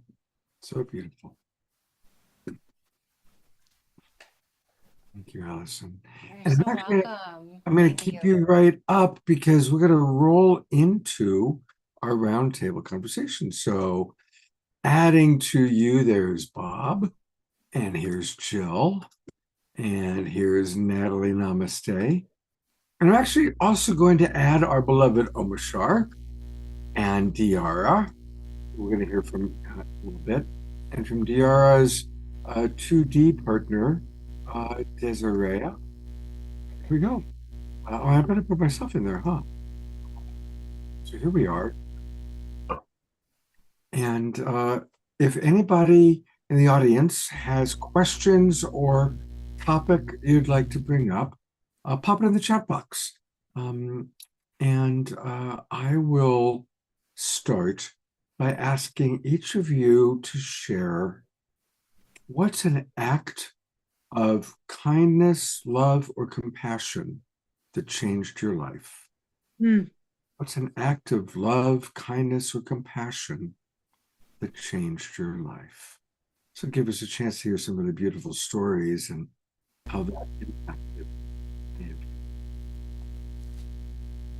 So whoever would like to go first, just unmute yourself. And Bob. I can share it. Am I Thanks, on? Bob. So I went to college for about a year and a half. It was a disaster. My dad spent, I don't know, $10,000 or $15,000 on it, and it was just, it was me getting out of the house and just being at a party festival for a year and a half, and I really just wasted away a good year and a half of my life and a whole bunch of his money, and I came home with my tail between my legs and sat down in the basement doing nothing, playing my guitar, just going nowhere, and fighting against my dad with every ounce of being that I had. And and he was pretty stern and very disciplined guy, but he was just letting me kind of just be. And one day he came down to me and he looked at me and he goes, "If you want to go back to college, I will give you another chance. I'll give you another chance, and you can study," because the first time around he wanted me to study engineering, and that was part of my downfall. But he said, "You can study whatever you want. I'm sorry I put you know, what I thought you should study on you, and it probably wasn't helpful. You go study whatever you want. I'm going to give you another chance. And that act of kindness and really compassion, because I really kind of didn't deserve it, you know what I mean? Just changed the trajectory of my life. I was not going anywhere, and I was going there really quickly. And that moment of kindness, I thank him forever, wherever he is right now, in the next iteration of this life. But changed my life, and it was absolutely, without a doubt, a seminal moment in my life, and it was based on his own kindness and compassion for me. That's a beautiful story. Thank you. Blessings, and may your father up in the astral or wherever he might be feel your appreciation. Who else of our wonderful Cage Europe? Here you go. So this is actually a featured story in the Prophet of Kindness, because I have a wonderful coach still in my life, by the way, for many, many years. And we were, you know, in the midst of wonderful business coaching, and I actually had an accident, fell and fractured both ankles at once in multiple places, and ended up in a wheelchair for 6 months. Wow. Yeah, couldn't really do anything. Talk about learning how to receive, which, by the way, was a big lesson. And learning about patience, which you talked about earlier. Yes, and stop being a lone ranger, because like I had to ask for help for everything. And it was amazing, because I called him and I said, you know, I really can't continue with our coaching at this time. I can't afford it. I'm really not in a place in my career. I'm kind of traumatized in my brain and having a hard time. And he said to me, you know what? Don't even worry about it. I'm just going to put the payments aside. When you get back on your feet, literally, you know, we can talk about it then, but really, I'm just going to coach you through this and going to keep you in a good state so that you stay focused and upright, so to speak, even if I wasn't upright and I was in a wheelchair, to really, you know, stay on track. And I'll tell you, that act of kindness, I mean, I remember bursting into tears as he said that to me on the phone. And by the way, he never actually, interestingly enough, asked me to repay that. We did continue the coaching, and, you know, I think it was like 12 years of coaching. So obviously I remain loyal. And that act of kindness, though, was something very precious. And it, you know, it's his business. That's how he makes his money. But it really was never about the money for him. And in fact, I want to see him. I'm going to be speaking in Minnesota soon. He's picking me up at the airport. You know, we just have this ongoing, continuous, very kind and loving relationship. I'm very grateful. Oh, that's beautiful. Thank you for sharing that. Thank you very much. Who else has? Not everybody has to share a story. But, I've got one. Oh, good. All right. Where are you? I'm the pretty one. Well, there's a lot of pretty ones right here. There you are. There's only one of us here. Well, mine. I was trying to go with the actual question, a moment of kindness that changed your life. There's quite a few, but this probably was monumental. When I was leaving New Zealand to move to the States without any money, I basically had I was in pop bands and stuff, and I had my keyboards with me. I didn't have any money for my ticket to come to the States. And I was going around shops, musical shops in New Zealand, and I just happened to bump into a CEO for a keyboard company who was going around Australasia, carrying up business for his company, his American keyboard company. And basically what happened was he said, you know, don't bring those keyboards to the States because you'll get like $20 for them. Sell them here. And when you come to America, when you get there, ring my secretary, and she will send you a brand new keyboard, and you can borrow it for as long as you want whilst you get on your feet musically, and then send it back to us, and there it is. And so basically what happened was this was just a chance meeting in a shop, one of those spiritual chance meetings, which actually propelled me into worldwide travel for, you know, a huge amount of countries. And so basically, I sold my keyboard in New Zealand, for, I don't know, $500 or something. Compiled enough money to get my plane ticket to the States. I came to the States, and I rang this company, this keyboard company, music keyboard, in the States, and said, "Do you remember what you said to me in New Zealand?" And he said, "Yes." And within 2 days, I had this brand new keyboard, the latest bells and whistles keyboard. And he said, "Don't worry about it. Whenever you're ready, just give us a call, and we'll come and pick it up from you." And so I had a brand new keyboard, and basically I was following Spirit's call, and that changed the course of my life, because within a week of going to the States, I was in my first spiritual event, and I needed a keyboard, and there it was. So there we are.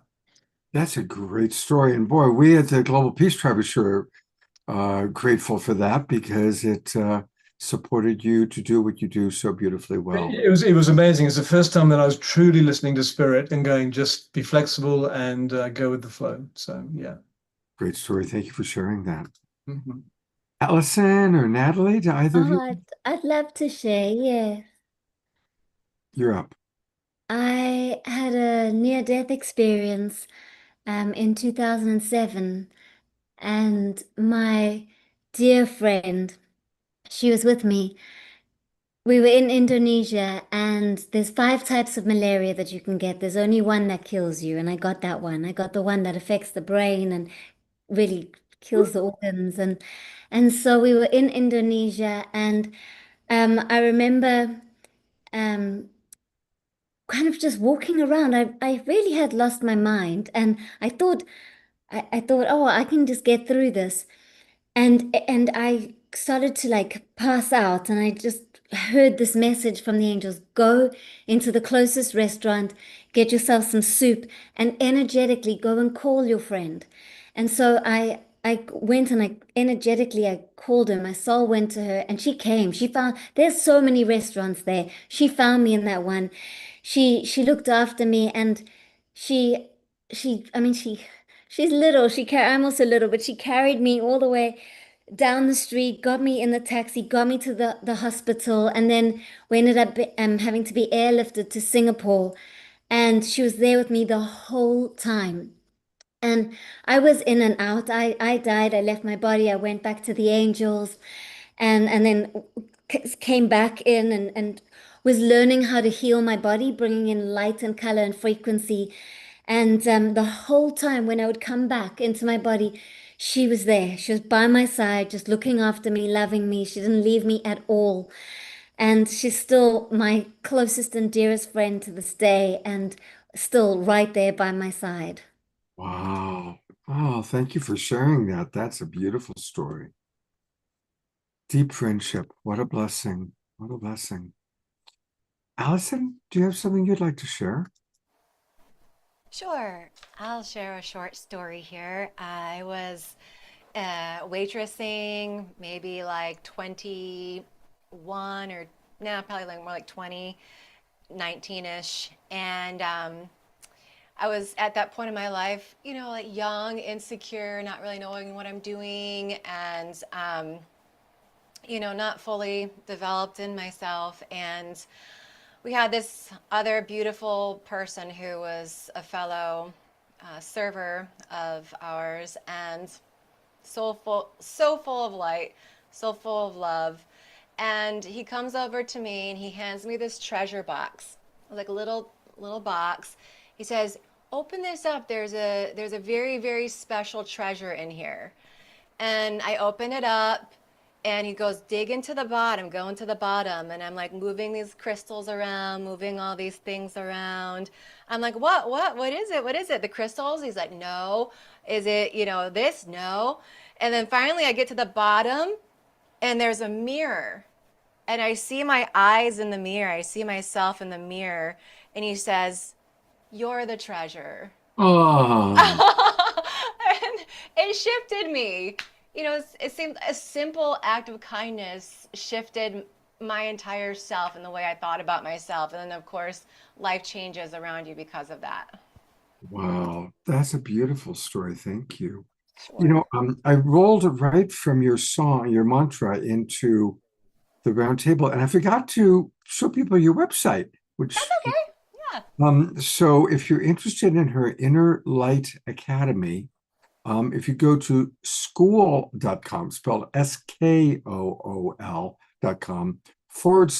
/Allison Eden / that's where you'll find her Inner Light Academy.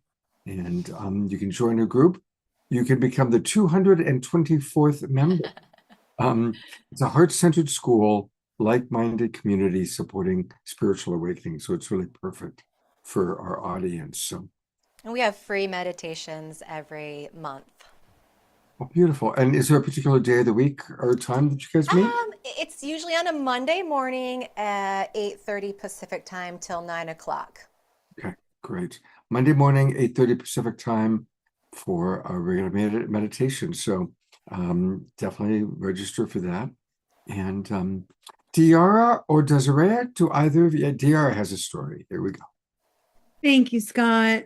I was scrolling through so many moments of kindness that I've experienced, looking for a great story. And what I noticed as I was reviewing is like the tenderness that I felt when I received kindness. And then I noticed my tendency to want to reciprocate. And so part of it for me is learning to receive that and to keep bringing it in and bringing it in and bringing it in and not feeling like I have to repay it. So I really wanted to share that because it's an ongoing quest to learn how to receive as an act of kindness. Thank you so much for bringing that up, Diara.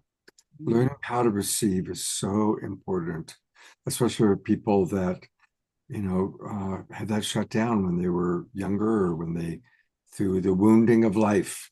So thank you for sharing that. Welcome. Desiree, where are you? Yeah, Do you have something you'd like to share? I do. Just when it comes to that love and kindness and receiving, sometimes we forget to ask, right? And so I remember one time I had started out in my spiritual awakening and I had gone into the metaphysics and I was doing that. And I came to a point and I was like, dude, something's got to change, right? And I remember just sitting there and praying, going, universe, like something's got to change. How do I bring in some more funds? How do I keep this going? I know you told me what my path was, but we got to provide the resources. And I hear start selling merchandise. And I said, okay, I can do that. But I travel around to expos. How do you want me to do that? I have a little Honda Fit. Like, I need a bigger vehicle. If I need something cheap. And if you know anything about me, anything under $20 is cheap. Anything over $20, I got to think about it, right? And I said, all right, I'm putting it out there. I need a cheap, bigger vehicle. The next day, I wake up and my papa calls me. And he goes, you'll never believe what happened. The mayor stopped by. He gave me this minivan for $20. I'm supposed to fix it up and give it to somebody. And I go, oh my gosh, Papa, Papa, right here, right? And the coolest thing is he fixes it up. Very little things he had to do to it. And I get in the minivan and I hear, go to Hot Springs, Arkansas. And I said, okay. So I listen to my guys. I go to Hot Springs, Arkansas. And on the way there, they go, start taking Dolores Cannon's QHHT, the quantum healing hypnosis technique. And I said, okay. So I'm listening to those videos as I'm going there. And to make a long story short, my intuition takes me to 3 separate locations while listening to Dolores Cannon. And they were where she lived, she vacationed, and where she held her conferences. Mind blown. And then we put a hammock in the back of it, and now we call it our hoopty van and go camping in it. It's awesome. Oh, that's beautiful. Listening to our inner guidance, such an important lesson for all of us. Well, there aren't any actual questions in the audience, and we gone a little bit over. So I'm going to actually roll this, get back onto the agenda, because we still have some really wonderful things ahead of us, including another Bob Sima song. So thank you again, Reverend Jeffrey, for introducing us initially to Bob. And while it's on my mind, Bob is going to be part of a really special event that I'm certainly excited about. Our good friend Gary Malkin has put together a concert which is going to happen on September 27th at Grace Cathedral in San Francisco.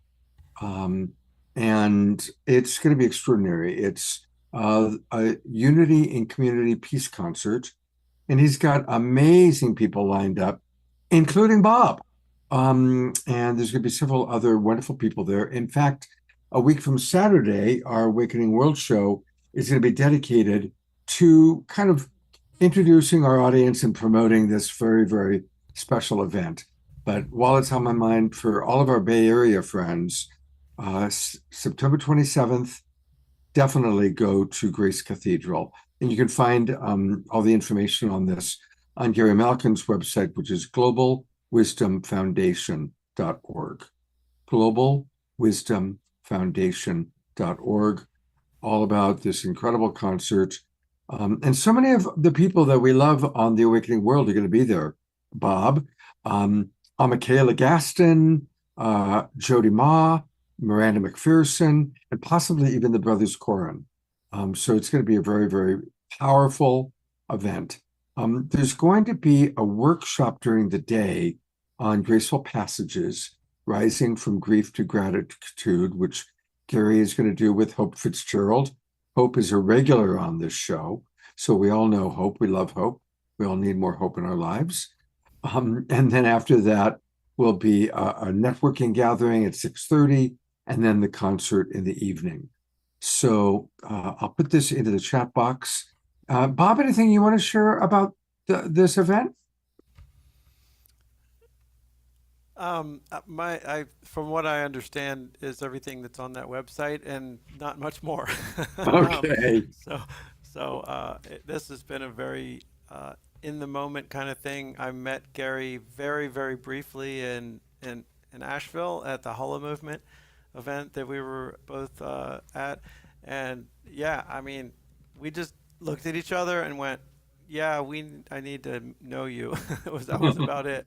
And then somehow or another, I don't know if the concert's being streamed, but we'll find out.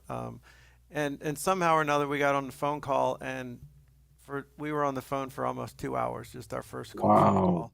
And it was like this very just hilarious, powerful conversation while I was driving from one event to another. So he's like, he invited me, and that's about all I know about the event is we're going. And we're gonna show up, and it looks beautiful, and so everything that's on that website is pretty comprehensive. I think it really lays out the it lays out the event pretty nicely. So I know Gary enough to know that this is going to be an amazing event, and I'm honored to be part of it. And I will say that I will be in town briefly for a few days and open to any communities that are looking for a last minute concert to add to to my trip. So I've been known to play, intimate home concerts, that kind of thing, and I just love to play music for people. So if you're in that area and you want to do some informal gathering, let's talk. So that's how I roll. Beautiful. Will you be just in the San Francisco Bay Area, or will you be in the greater Northern California area? Yeah, just pretty much that area. Yeah, probably within I'd say an hour or two. Okay.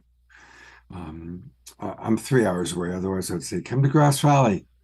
I've been to Grass Valley, man. I'd get a car to come out and see you, brother. Maybe we'll have to figure something Let's out. talk about that. Yeah, because we could host you at on our new property here. Heck yeah. All right. What you got for us? Yeah, let's do another song. What's coming through now is a song that I wrote. There's a prayer, a loving. It's called Metta. It's from the Buddhist tradition. It's for loving kindness, and people say it in different ways. But I wrote it into this song. It's called Metta, and feel free to sing along as you want. It's a sort of a mantra on the choruses, but I think this song really just embodies the whole idea of loving kindness, because it's not just a song, and it's not even just the words. It's a transmission. So when when you say these words, may you be well, may you be happy, may you be peaceful, may you be loved, just, you can really just send it out, like from your heart, from your being, and just, you can feel it. It starts to emanate from you. So, yeah, so this is called metta.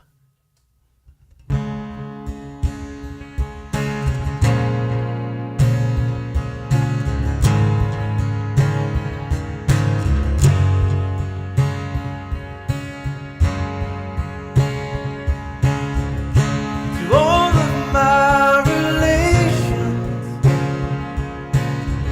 I look you in the eye, 'cause we are all related. It's written in the sky, and we can sing this simple song to everyone along the way, and we can sing for the ones who've wronged, 'cause it heals the wounds from yesterday. There we go, sing it. May you be well, may you be happy, may you be peaceful, and may you be loved. Come on, sing it. May you be well, may you be happy, may you be peaceful, and may you be loved.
Gallery view. That Amazing. gallery view is beautiful. Oh my gosh, that was Oh, such your an honor to songs. sing, and everybody's doing their little dances. Oh my gosh, that was so beautiful. Thank you And it guys. all started with Eleanor Joy's mother Mm. coming into her body 4 years ago, 4 or 5 years ago. It all Thanks, started. Mom. Thank you, Eleanor Joy's mom. Isn't that Yeah. amazing how it all starts? Bob, you're beautiful. Thank you so much. Oh, thank you, brother. Thank And a you. reminder that you can find all things Bob at his beautiful website, wherethelightgetsin.us. Wherethelightgetsin.us. I love that picture of you and your beloved wife and partner. It's a wonderful picture, Bob. Thank you. The gift that we have is if they just go onto that website and put in their email, we'll send them 5-day musical journey, and it's called the 5-day music as spiritual practice journey, and it's free. You just sign up, and we send you into your inbox five different songs, 5 different spiritual practices, with a breathwork pattern, and it's just a gift for anybody that signs up. So. All right, I'm have you guys. scrolling down looking for it. Here's all the online workshops, all about Bob, all about his partner, all about his merchandise, testimonials. Here we go.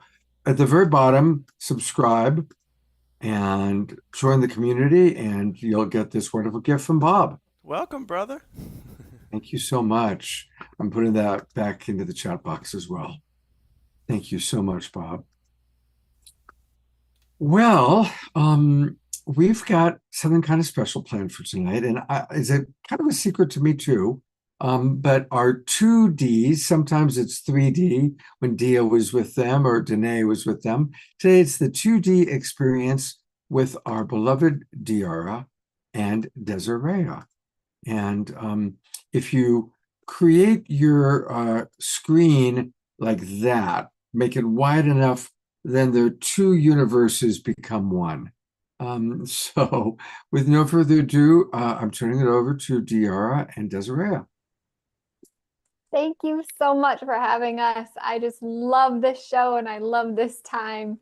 I was really excited about the topic tonight and just, kindness, love, compassion. And as soon as I heard that, I was like, I have a huge story that impacted my life when it came to those that I wanted to share. So we're going to start off with that. So towards the beginning of my spiritual awakening, I just remember one day there was a storm that was coming towards my town. And I did what everyone does, right? I put a bubble of protection around me, my kids, my house. That's what we do, right? Self-preservation. And in that moment that I did that, I was watching the radar, and I watched the radar come towards my town, break up, go around the town, and then come back together. There was actually a tornado that was headed towards my town, and it broke up into 6 small tornadoes. And I realized at that moment that happened, I was like, oh my goodness. I could have potentially hurt so many more people just by trying to protect myself. And I didn't know what to do. I didn't know how to handle it. And I just knew that it really hurt me on the inside, that I could have potentially hurt people when I didn't mean to. So then you fast forward, and a couple months later, there was a storm coming to my town again. And as that storm was coming to my town, I said, oh, I can't do what I did last time. There has to be another way. And so I asked my guides, I said, can you please tell me there's another way? And they said, what if the storm was an emotion? What happens if it was a person? Turn it into a person, what would it be? And I was like, well, it's a thunderstorm. It would be like a toddler. Now, how would you talk to a toddler and talk to the storm the same way? And so that's exactly what I did. I began to talk to the storm, and I was like, all right, I hear you. I understand. I understand you're upset. I understand you have things to say. Let's just take a deep breath and let's just calm. Let's bring some peace. And as I began to talk to the storm, it actually began to recede. And that to me was one of the hugest impacts of my life, because it taught me that the way that we perceive things and the energy we put out there and the time that we take to listen changes so much. So that's kind of my story. But with that, I'd like to introduce Diarra. Desiree, such a beautiful example of loving kindness in action and compassion for all beings. And taking that beautiful energy of love and compassion in that we've experienced all evening, going into our beautiful mode of Awakening World Global Peace Tribe prayer. And taking a moment just to settle into this beautiful activation, this meditation, this expansion of love and kindness. And as always, we include ourselves as we give out this love and compassion. And what we would like to offer in these next few moments is deep heart healing, deep heart penetration of a love, a brand new love, a new kind of love, bringing that in, calling that in. And so allowing this new love to come in, breathing it in through every pore, breathing it in through every thought, and allowing this love to come in to all the spaces inside, requesting this light, in all the spaces outside and around you now, requesting this light. And if we can imagine that we're stirring a cauldron of love, that we're creating this beautiful elixir that we're then going to send out, just put in this cauldron all the love, all the pain, all the regret, all the forgiveness, all the kindness, the all of it. And we're going to take this and we're going to use alchemy. And we're blending in all of our experiences, known and unknown, from every direction of time and space. And taking that in, allowing that to settle inside your auric field, your emotional body, your physical body. And watching the mind as it inquires into this practice and loving the mind in union with the heart. And allowing your mind and your heart to come in and integrate in this alchemistry. And now we bring in deep self-forgiveness, deep love, deep compassion.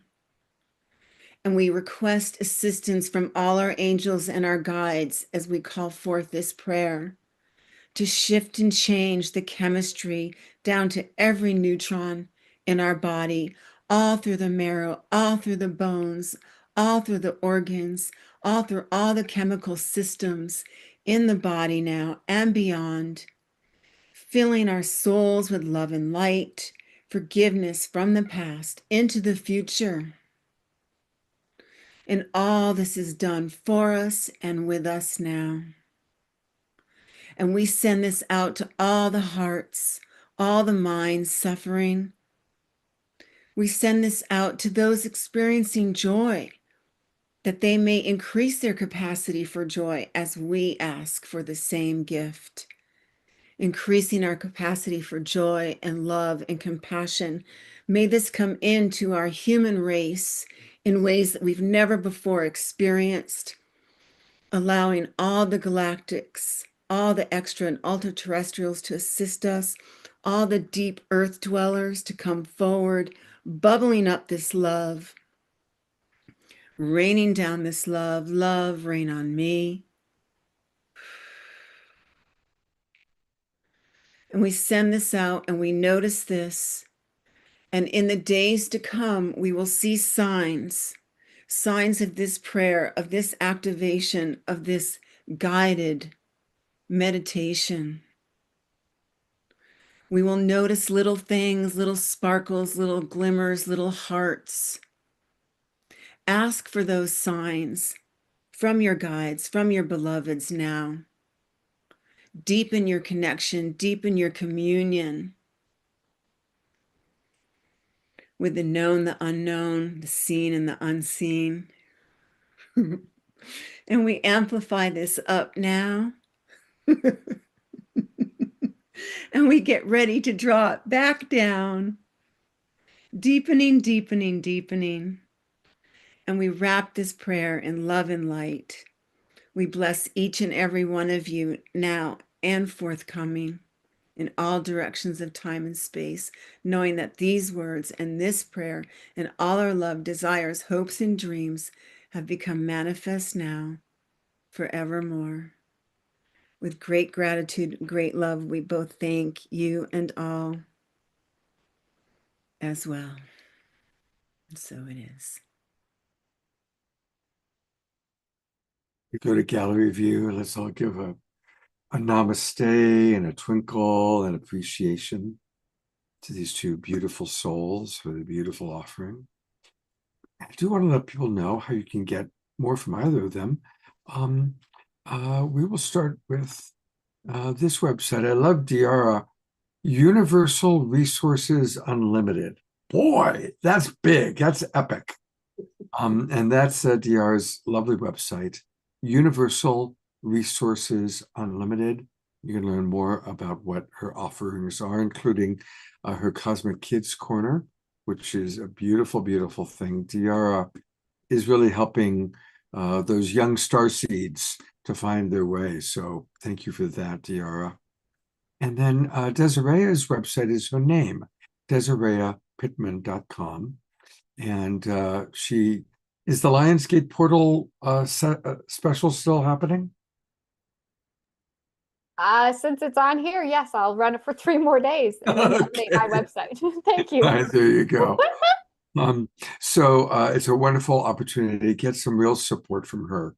She's an angelic code activator, energy interpreter, and shamanic shapeshifter. And I strongly encourage you to work with her. And again, you can find out about all of the different things she does. The Women's Circle on Monday, August 25th at DesireePittman.com. Thank you both so very, very, very much. Thank you. So we're going from these two earth angels to another wonderful earth angel, our dear Allison, who's going to bless us with another mantra. And I will put that mantra into the chat box for everybody.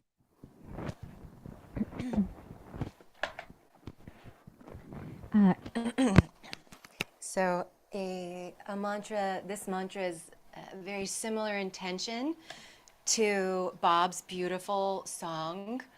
It's Loka Samasta Sukhino Bhavantu. It's a very ancient mantra, and it means may all beings everywhere be happy and free, and may the thoughts, words, and actions of my life in some way contribute to that happiness and freedom. So the words are in the chat. There's some English parts too. So feel free to just sing along and let this be a prayer. Let this be a blessing for all.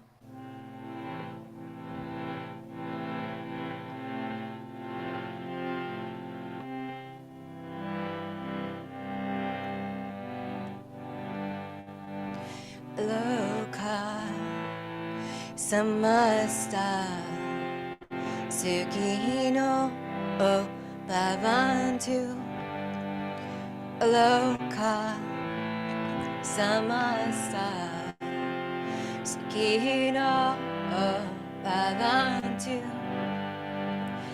May my actions contribute to the betterment of all. May my actions contribute to the betterment of all. Loka samasta Sukino bhavantu Loka samasta Sukino bhavantu. May you find peace, may you feel loved. You have everything you've dreamed of. May you find peace, may you feel loved. May you have everything you've dreamed of. Loka samasta Sukino bhavantu. Loka samasta Sukino bhavantu. And may my actions contribute to the betterment of all. May my actions contribute to the betterment of all. Loka samasta Sukino bhavantu. Loka samasta Sukino bhavantu. May you find peace, may you feel loved, may you have everything you've dreamed of. May you find peace, may you feel loved, may you have everything you've dreamed of. Loka samasta Sukino bhavantu. Loka samasta Sukino bhavantu. Loka samasta Sukino bhavantu. Last one. Loka samasta Sukino bhavantu. And we can inhale for an Om. Breathe in.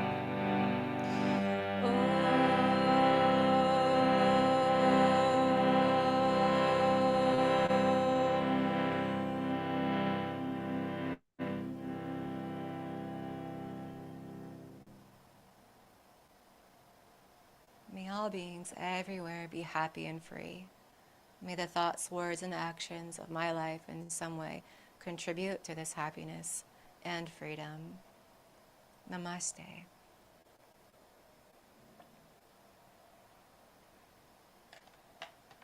Namaste. And big, big love and blessings to you. Jill and Natalie, I'm going to go to you in a moment, each to share your free gift with our community. But let's just send some love and appreciation to Allison. And you are clearly contributing to the world, Allison. Just as you sang about, your actions are contributing to the betterment of all. Thank you so much. Thank you for saying that. You're welcome. Thank you. Absolutely. It's always a pleasure to have you on the show. Thank you. Thank you. Likewise. Free gifts. We love free gifts. And so, Natalie, namaste.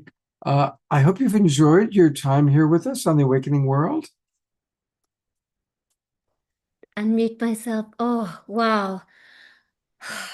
My heart is so full. Tears of love, and I can feel that everyone in this community is just so vulnerable, real, open, and that's what love is. It's where we just can show up for the truth of what we are and be together. So thank you for inviting me into the space and for everyone being so warm and loving, and that we can connect here through the heart.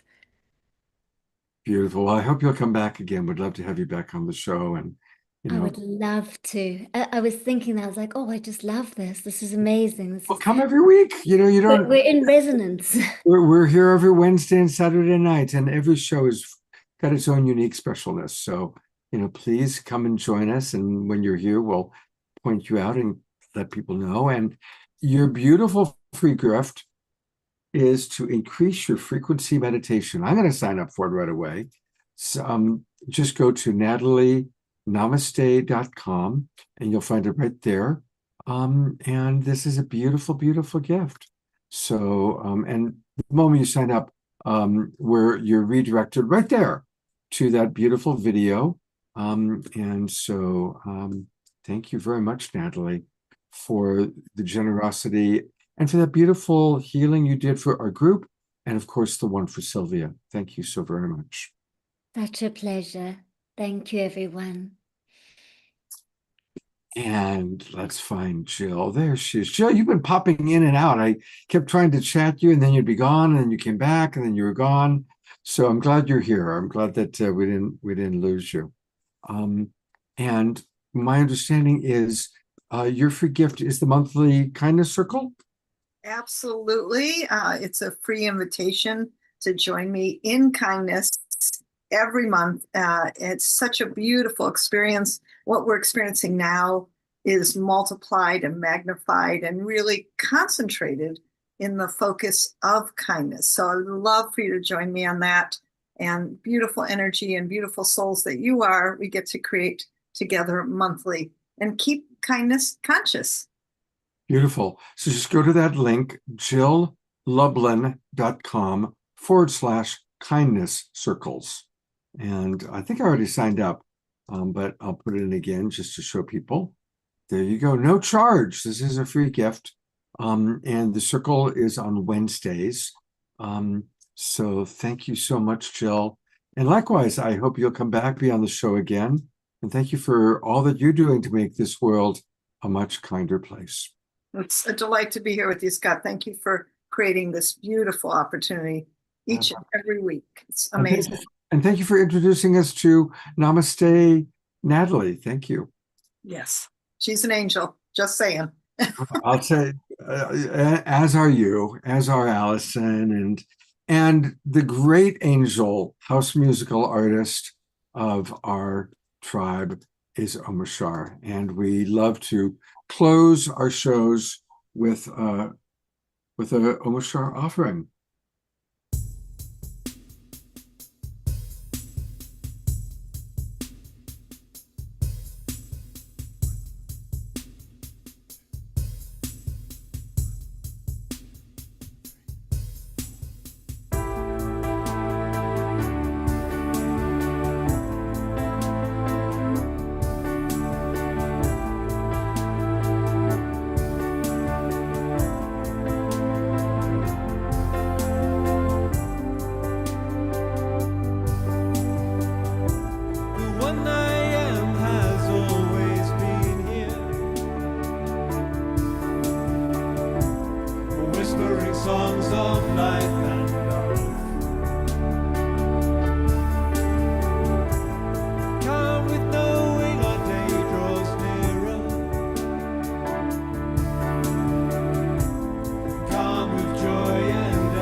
shedding tears of divine bliss. Every movement tells a story, and nothing could compare with this.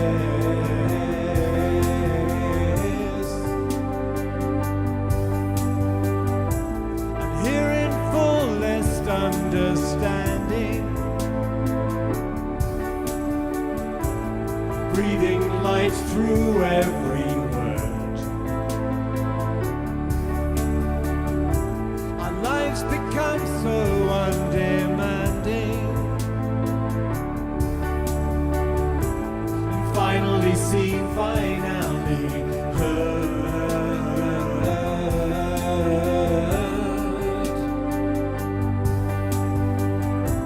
Each step I take is one step closer to you.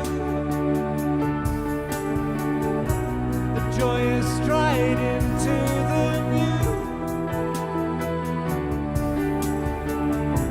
Each breath I breathe takes me inside your heart.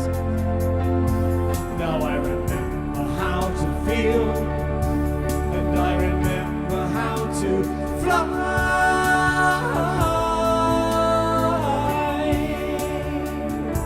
The one I am, fly.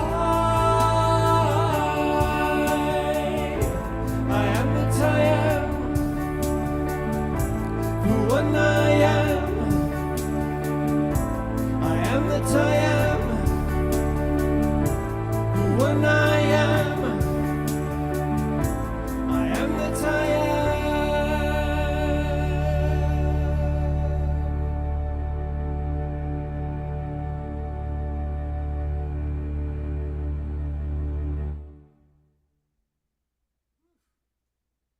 Thank you, everybody, for your moving, your grooving, your dancing, your love. And of course, thank you, Omar Shar, for the way you bring us all together. And thank you, Eleanor Joy's mother up in heaven, for your incredible contribution to our Global Peace Tribe. It's beautiful. And happy anniversary. It's a really, really wonderful anniversary. Well, thank you, all of our presenters. This is a beautiful show tonight. This Saturday night, it's another Soul Search collaboration. And so we will have psychics and healers and channels working with you. So it's a good time to come and be in the Zoom room, because we will be providing healing similar to what we saw Natalie Namaste provide for Sylvia. So please, if possible, join us this Saturday night.